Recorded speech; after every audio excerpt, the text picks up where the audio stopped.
Davos, Mr. Richard Quest asked the question whether capitalism is outdated.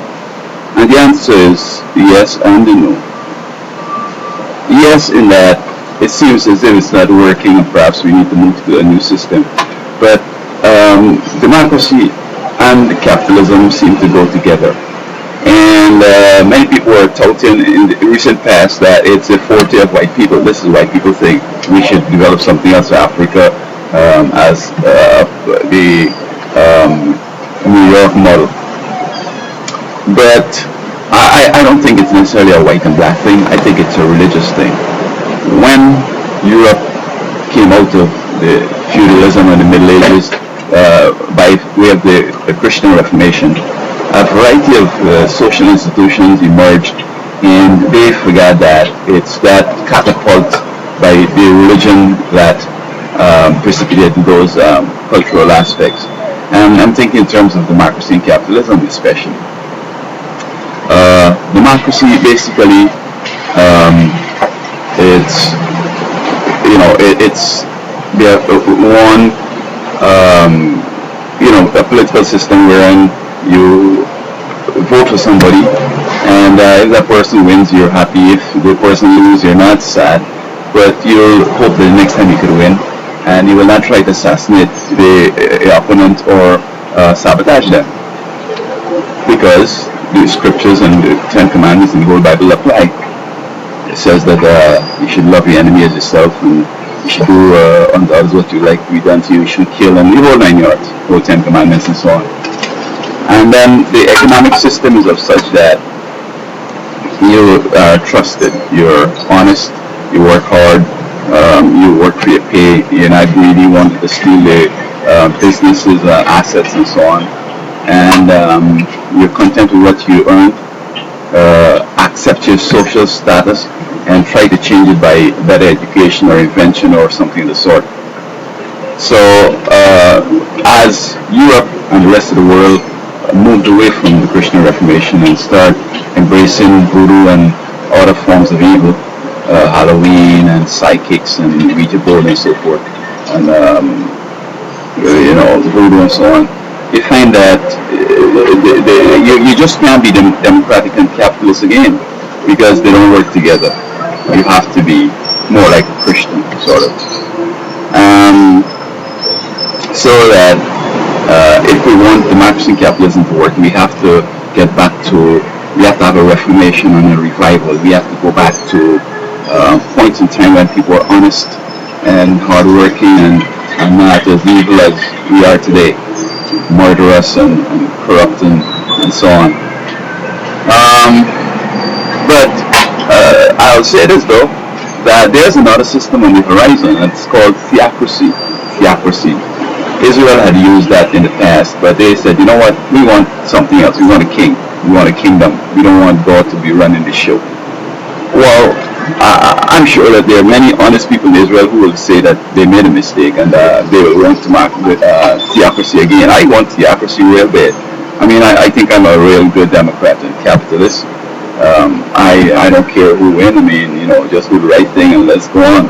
If a good idea comes from anywhere, take it and let's go. And I don't envy anybody what they have. I mean, give me an opportunity to get what I can acquire and just don't obstruct me. Let me just get my thing and you get your thing and I'm happy and you're happy. And so I'm looking forward to a theocracy which God will rule. Because you see, theocracy can't exist today because religion and state are separate, and likely so. And in this world too, we have a variety of people and a variety of good people. So that, those who are following God and those who are following Satan, bottom line. And those who are following Satan don't want to do the right thing. They don't want to follow God's plan, and so we can't have theocracy here because you're going to have to persecute them. In fact, they might be the majority, so they might persecute you. So it has to be when Christ returns and he takes us away, we would have already have been practicing theocracy here. We go to God, we talk to him. And then remind you, when Israel had theocracy,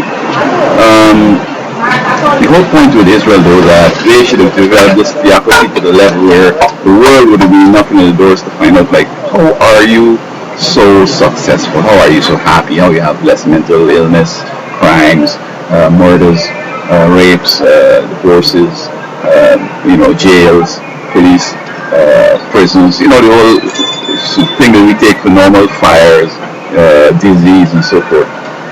And how you don't have those? And they would have pointed said it's God. But they chose to go the way they want kings, just like the surrounding nations who are pagans, by the way, who are Satanists. And the whole point is that they did not want God to be in their lives, simply because they were imbibing and ascribing and moving into evil. Because if you know that God will guide you and you make right decisions all the time, every day, I mean, why wouldn't you choose that? Well, it's simple. You start at Halloween, and you go to the Ouija board, and you go to the psychics, and then eventually, you don't want to make right decisions, or you think that the choice that you're making now in going into this evil is going to help you along, but you're going to be making bad decisions. And so, theocracy is going to be beautiful. It's going to be out in heaven. And after 1,000 years, we come back here on this earth again. It's going to be recreated and repopulated. And theocracy is going to reign here. There won't be the problems we have today. It's just going to be straight peace and love right up all the time. Christ is going to be here. The light of heaven is going to be shining here. It seems like there's not going to be any night. So you have 24/7 of worship and praise and happiness and doing the right thing. It's going to be great. So, Mr. Richard Quest, to answer the thing, yes, democracy and capitalism might be on the way out. I mean, if we want for the remaining time of Earth's history to have some peace, we're going to have to acknowledge that God is good and follow the principles of the Bible, and everything will be good. Otherwise, we will just have to wait until He comes, destroy this evil here, and establishes a new world. So there you go. Yes, theocracy is coming, but it's not going to be right here now. A lot of people are practicing it, like me and others, but it's going to be only when Christ comes and eradicates this evil that theocracy is going to be able to dominate and bring peace and fulfillment and prosperity to everybody.